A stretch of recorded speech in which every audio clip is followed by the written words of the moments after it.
Hello and welcome to my channel. I'm sure all of y'all been through this situation, especially technicians. For the technician, the customer calls you up, hey, how much do you charge to replace a hose? How much do you charge? And you're like, well, what hose? They can't even send you a decent picture because it's in a hidden spot. And then for the do-it-yourselfer, you're like, I think it might be this. My brother's friend's mom's uncle's plumber said it might be this. Well, let me tell you, there's a proper way to do everything. I'm going to show you how to find a coolant leak. So the first thing we want to do, because this thing don't have any coolant in it, we're not going to put coolant in it because we're testing for a leak. We're just going to put water in it.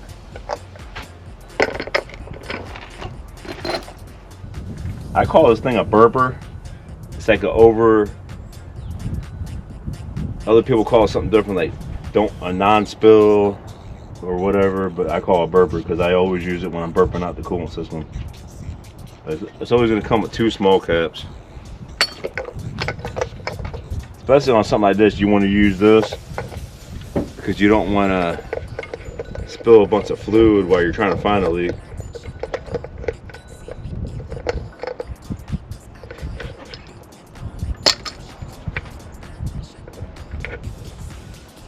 Anything in automotive, you do it precisely, exact way. Don't let the customer dictate how you do it. You tell them this is how you do it. As you can see, I got on display right there, that's a multi-vehicle pressure tester kit. But that's not going to do us no good if we don't have the right amount of coolant in it. Some leaks you can find simply by just, it's so large you pour it in there and it just comes right out.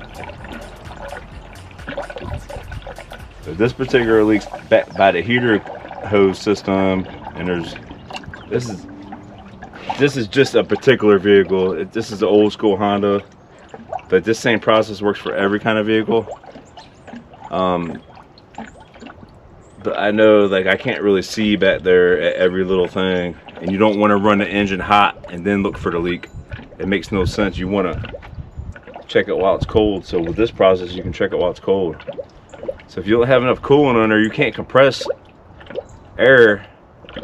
I guess you technically can, like an air compressor, but you're not going to build forced pressure into it where you can make it at the same pressure as operating temperature, which is around 15 psi, maximum 18 psi.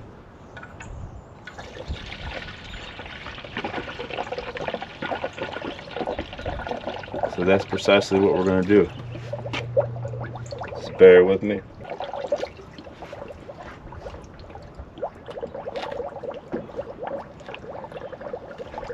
And just to let you know, I felt like it was important to make this video today because the last time somebody told me they had a hose leak, I even told them, I said, well, what hose is it? She sent me a picture or a video, and it wasn't what I thought. So I go out there, it was actually a water pump. I was just flinging it over to the hose. And some leaks are a little bit disguising, like a water pump sometimes won't leak unless it's running. So if you pressurize the system and you don't see no leaks, you're like, dang, where is it coming from then? But then you want to run it because sometimes it comes out the weep hole on the bottom of the water pump, and it will do that while the shaft's spinning. But I'm sure, I know the leak's somewhere back in here. So we're gonna peek up under the car. I don't see a leak. So it's not a big leak. Alright, so we got the right amount on there. This thing's cool because I can close it off. And take this off. I'll bring it up here so you can see how you would use it. I mean, this saves the environment using something like this too. You don't want antifreeze everywhere. And pull the lever, just drain what you didn't use down in there. Take this cap off.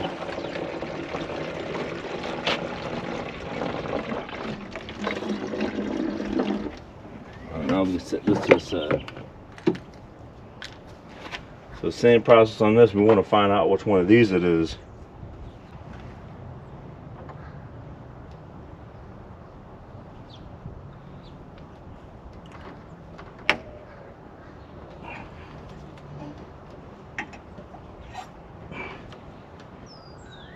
So that's the one. As long as that's on there, right? Then we will want to take this little gadget here, and there's plenty of different ones. This is one I bought off of Amazon. I test out different tools. I'll be adding links on tools that pass my criteria level, and I'll thumbs them up or thumbs them down. I hear something, so I'm gonna go back here and see where I hear it coming from.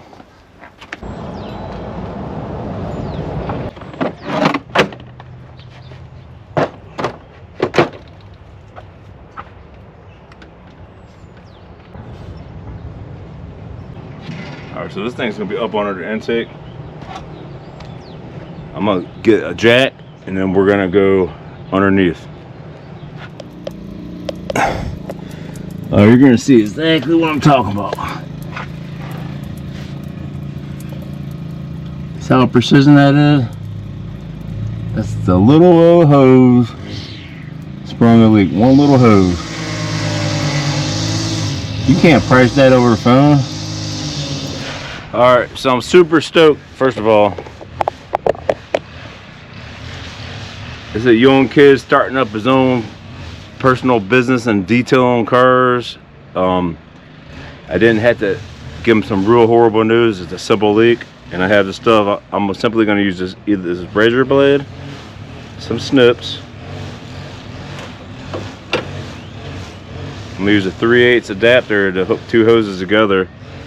And you always want to save these kind of hose on different jobs because you never know when you're going to need it. And here we go, I need it. I don't save everything because I'm not a hoarder, but there's just certain things that I see a lot that I'm going to go ahead and save. I'm going to crawl up in there and do this repair, and then I'm going to show you the outcome. We're going to go ahead and fill it up with fluids.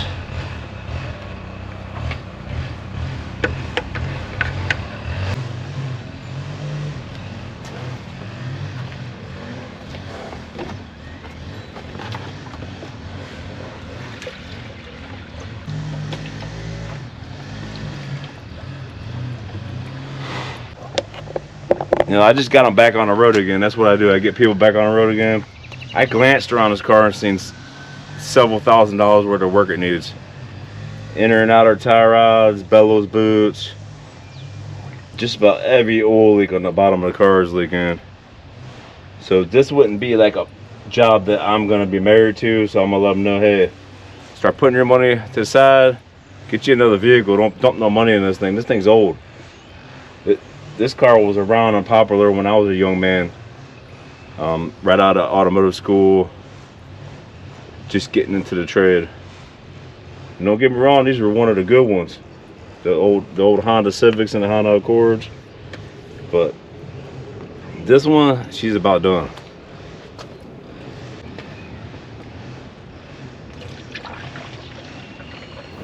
We got the system pressurized again. As you can see, I just simply put a coupler in there. That was an old coupler from a fuel line. It took care of the problem. I can't magically fix all this mess that's under here, but he can at least drive it. It won't overheat. But he's gonna have to really make a decision on this car because it's in rough shape. You got, you know, clamps holding exhaust pieces on. The whole front end's wore out. You can see the bubbler burping the air.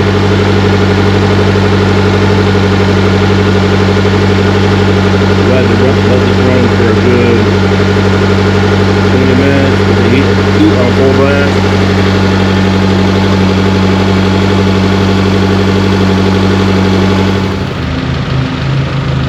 Okay, so I let it run for a while. I'll add some more fluid. The top radiator hose is hot. The bottom one is getting hot, pretty hot. Now I want to see if the fans work. After any coolant repair, don't just take it for granted that everything works.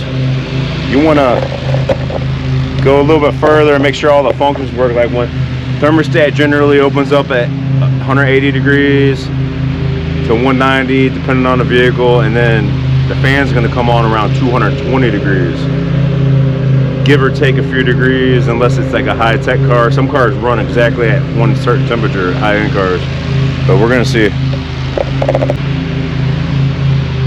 This guy's going to need a new radiator cap. I'm telling him to pick one up.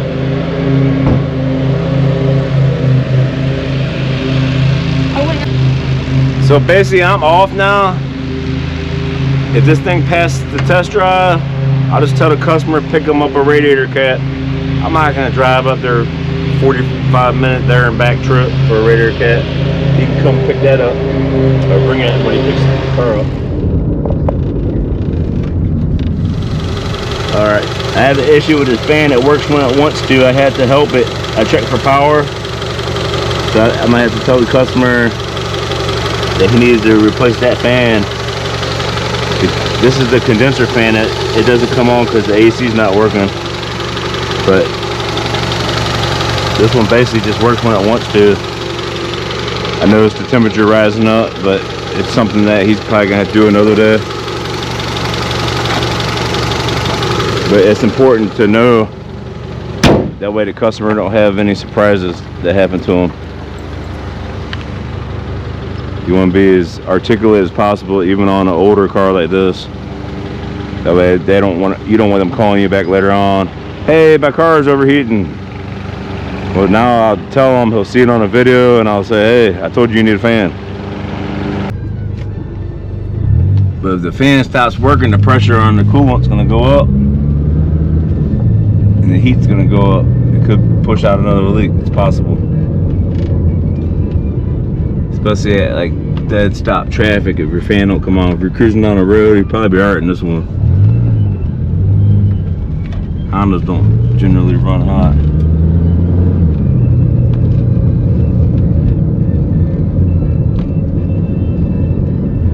But she is on the road again.